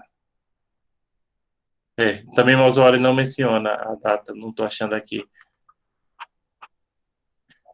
O prazo de contestação. Prazo de contestação da Corte Nacional de Justiça. Mas tem. E como eu disse, o processo é muito parecido com o nosso processo civil. Segue mais ou menos a mesma lógica. Sim, gente, vamos lá falar dessa figura, né? Figuraça, literalmente. É uma figura folclórica e um herói brasileiro, né? Então, para terminar a aula de hoje, vamos falar do Barão do Rio Branco, né? José Maria da Silva Paranhos Júnior, nascido em 1845 e falecido em 1912, né? Essa figura histórica do Brasil. Está aí a foto dele com o bigode branco que Paulo tinha falado. Então, esse é o Barão do Rio Branco. O Barão do Rio Branco, como eu falei aqui, pessoal, é um herói, é um diplomata brasileiro. E ele praticamente resolveu todos os conflitos de fronteira usando as soluções pacíficas dos conflitos. E numa época em que era muito comum se usar a guerra. Tem a nota aí de 1.000 cruzeiros, que era da época que eu era criança, né? Que vocês podem ver aí na tela, que era modelo jogo de baralho, né? Por isso que ele tem esse formato. E tem essa nota de 5 cruzeiros linda, do começo dos anos 40, que eu tenho aqui, inclusive em casa. Eu sou colecionador, né? Coleciono moeda desde criança. Minha esposa disse que eu estou juntando uma botija para a filha da gente. Aí tem essa nota lindíssima da época, né? Da primeira família de cruzeiro, né? Então o Barão ele já foi muito homenageado. Ele realmente é um herói nacional.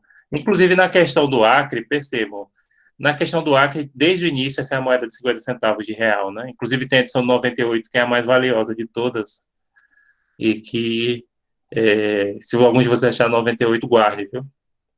Que vale muito dinheiro. Aí, gente, mas eu estava pensando aqui na numismática, me desculpem. É porque vocês sabem que tem algumas moedas que são bem valiosas, né? Por exemplo, aquela moeda de real de 98 também, de R$1, direitos humanos, tem a declaração de essa, vale bastante. Qualquer moedinha, independente do estado, daquela vale mais de R$100.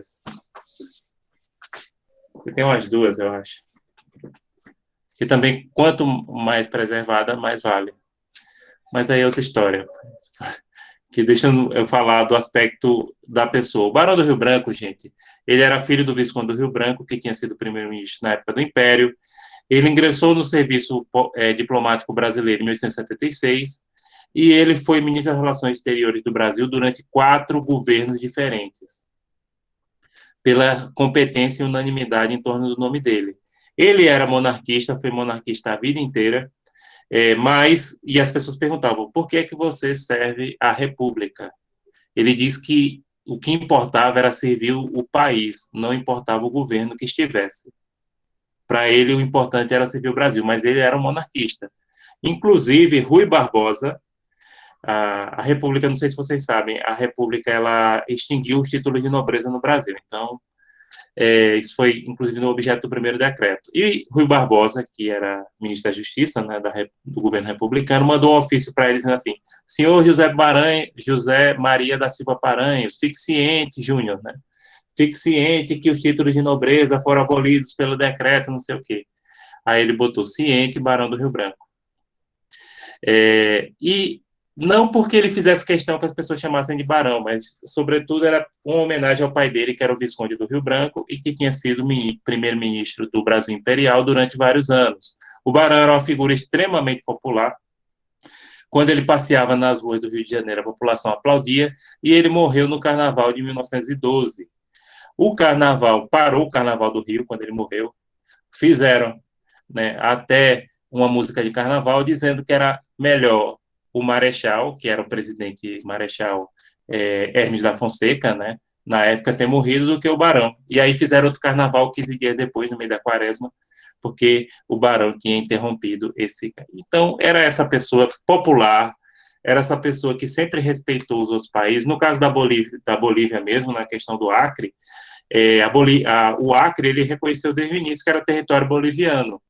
Porém, seringueiros, a maioria de seringueiros de origem nordestina, a maioria do Ceará, depois que teve a seca em 1977, ocuparam aquela área que era boliviana, e ele resolveu da melhor forma possível, negociando pacificamente, pagou a indenização ao governo boliviano, se comprometeu a construir uma ferrovia que foi um desastre, mas aí a culpa não é dele, a culpa é do lugar e sempre os problemas que a gente tem em obras públicas, corrupção, má execução do dinheiro público, etc.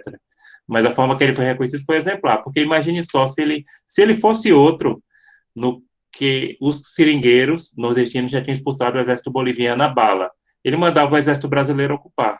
Não, o que ele fez? Ele discutiu a indenização para a Bolívia, ele conversou direitinho, então ele era essa pessoa que procurava resolver pacificamente numa época em que a guerra era o mecanismo mais utilizado para a resolução de conflitos. Então, por isso, toda a homenagem que é feita ao Barão do Rio Branco e toda a lembrança é pouca, né?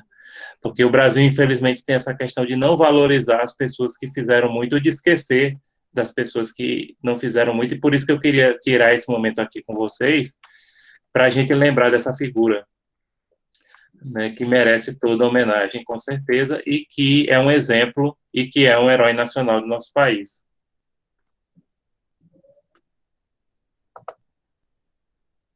E pronto, gente. Moeda de 10 cruzeiros e de 100. Paulo, está procurando? Inclusive, eu tenho a de 100 cruzeiros. Tenho sim, professor. É porque, como eu disse, foram as notas, né, que marcaram minha época, né? Eu já estou chegando aos 50 anos, aí era de 1 cruzeiro, de 100, 10 cruzeiros e 100 cruzeiro. Olha, você acha, tem vários grupos, inclusive no Instagram, de numismática, que eles vendem isso, e você acha fácil. Eles vendem. Aí o preço varia de acordo com o estado de conservação, etc., mas realmente eles vendem. Então, procure no Instagram. De quê, professor, do Instagram? Numismática. Tem, inclusive, a maior do Brasil, você pode achar até no YouTube, que é Caravelas, que eles vendem, né, essas notas, essas moedas. Gente, o pior não foi isso. Uma vez, pronto, eu tenho a coleção, inclusive, da primeira família do real, né? Aí estava com a de R$50, a nota novinha para guardar, R$50 da primeira família do real, aquela que já foi recolhida. Aí um dia minha esposa eu fui viajar, minha esposa estava procurando dinheiro, pegou, gastou, gente. Ela gastou, a nota valia R$70. Ela gastou por 50. A nota era de R$50, né? Ela achava que era uma nota de 50 comum, mas era uma nota dessas de coleção, entendeu? De uma edição, e a nota valia R$70. Mas quando eu cheguei, eu quase chorei. Eu digo, por que tu gastou isso aqui? Eu estava precisando de dinheiro, não sei o quê. Eu vi essa nota aí dentro do livro, entendeu? Eu vi essa nota dentro do livro, eu digo, sim, mas tu gastou por 50 uma nota que valia 70.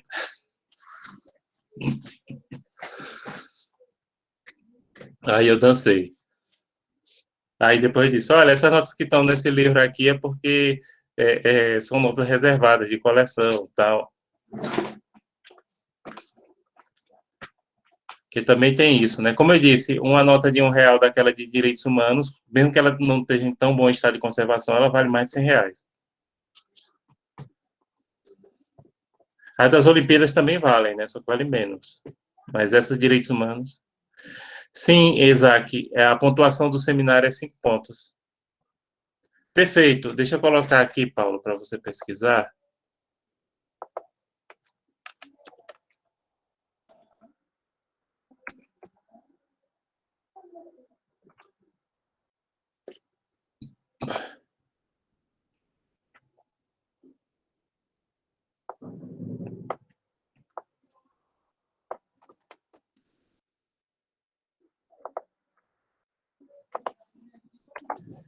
Tem essa, Marcos Numismática, @, viu?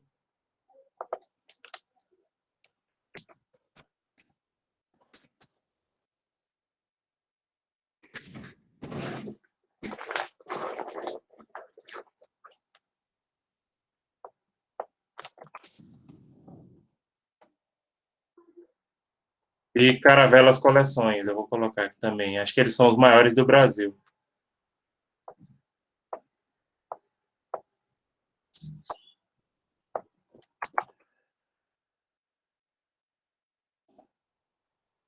Deixa eu colocar aqui para você.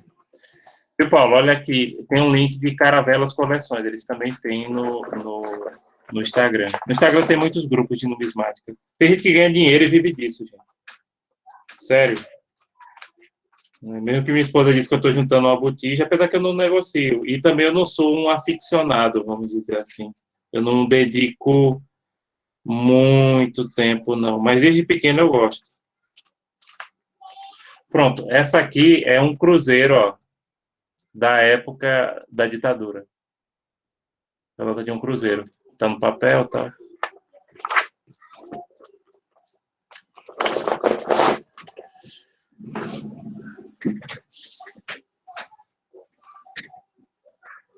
Perfeito. Pronto, gente. Mais alguma pergunta? Podem fazer. Semana que vem, como eu já disse várias vezes, não esqueçam, é minha semana de estudos dirigidos. Podem mandar e-mail, eu respondo, claro, mas não tem aula nossa, né? É só para fazer as atividades, concluir essas atividades. Professor, o senhor pode aumentar o número de tentativa lá da atividade complementar? Eu vou pensar, vou analisar. Pronto, eu vou fazer isso, vou colocar 2, tá? Beleza, obrigadão, professor. Um abraço. Nada. Pronto, eu vou fazer isso agora.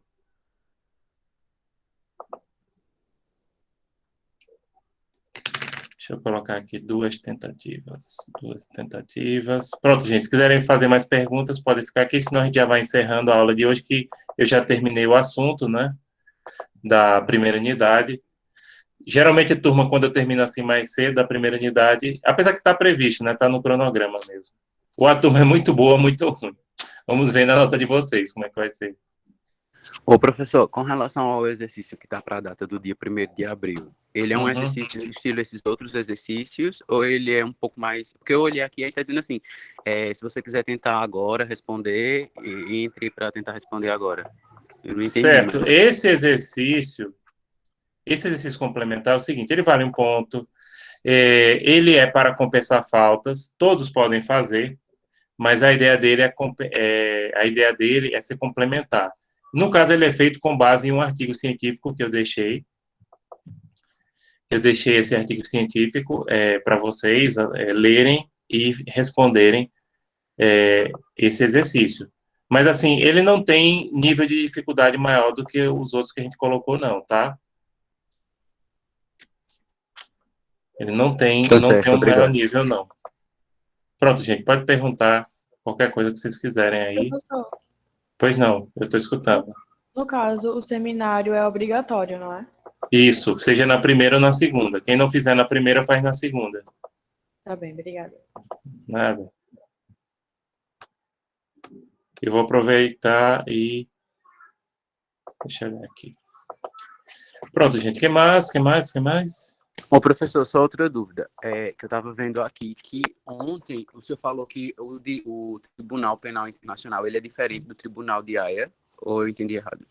É diferente. Ainda que funcionem no mesmo prédio, eles são juridicamente independentes. A Corte Nacional de Justiça ela é cível e o Tribunal Penal Internacional ele é penal, como o nome indica. E também a Corte Nacional de Justiça ela é órgão formalmente ligado à ONU. O Tribunal Penal Internacional não é ligado à ONU. Ele tem, aliás, ele não pertence à ONU, entendeu? Ele não faz parte da administração das Nações Unidas. Ele tem convênios com a ONU e tudo mais, mas ele não é ligado a ela. Ah, entendi. Porque em janeiro eu vi que o cacique Raoni tinha denunciado o presidente No Tribunal Penal. No Tribunal Penal. E ontem eu li uma reportagem que a Corte de Haia, deixa eu ver aqui direitinho como é que tá dizendo. Porque, como eu disse, tem várias cortes em Haia. E eles colocam como se fosse uma só.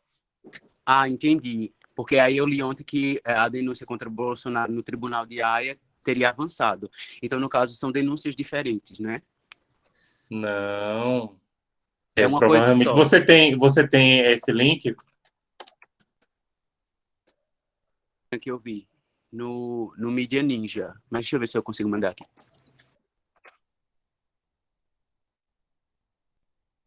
Porque Espera. Baixa no Google.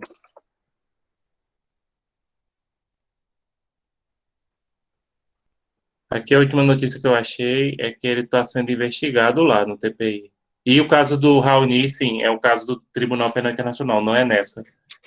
Funciona lá, mas como eu disse, são diferentes, né? São tribunais diferentes, são instituições diferentes.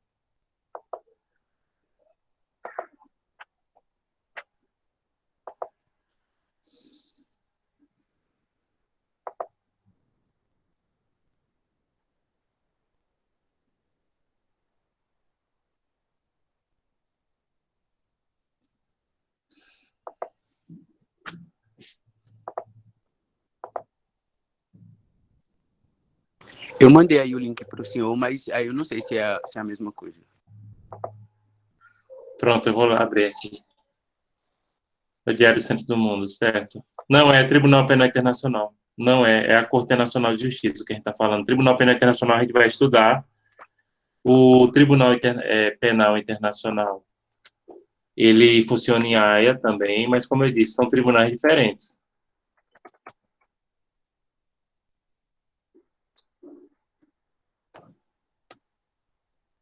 Mas funciona no mesmo país. Inclusive, já saiu. Ele começou a funcionar lá, no mesmo prédio, mas agora ele está funcionando no prédio modernista que fizeram.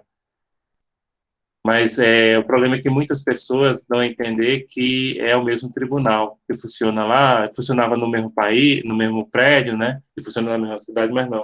São instituições diferentes. Agora, eu não acho, ainda que tenha sido aceita a denúncia, eu acho que dificilmente Bolsonaro vai ser condenado, porque, como eu disse, eles tendem a condenar, a não sei que isso gera, que se Bolsonaro for condenado, isso vai gerar uma jurisprudência agora. E vai contra a posição anterior do tribunal, que é só se envolver quando existe uma situação de conflito generalizado no país. Aí vamos ver se realmente isso vai prosperar.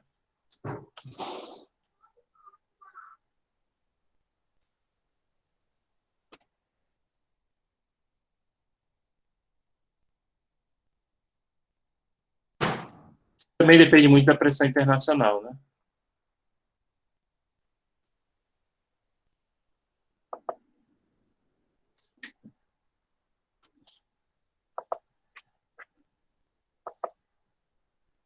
Mas se realmente ele for condenado, é uma coisa inédita.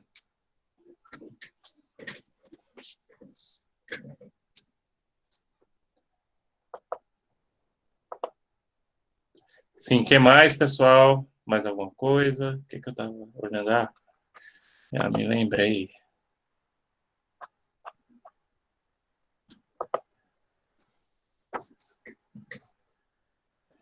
Perfeito, gente. Eu vou permitir duas tentativas nesse exercício complementar. Já estou ajeitando isso aqui, viu, no mundo. Não só para vocês, mas para as outras turmas também, por uma questão de isonomia. Tá certo, gente? Então, se vocês não tiverem mais perguntas, a gente pode encerrar o nosso encontro de hoje.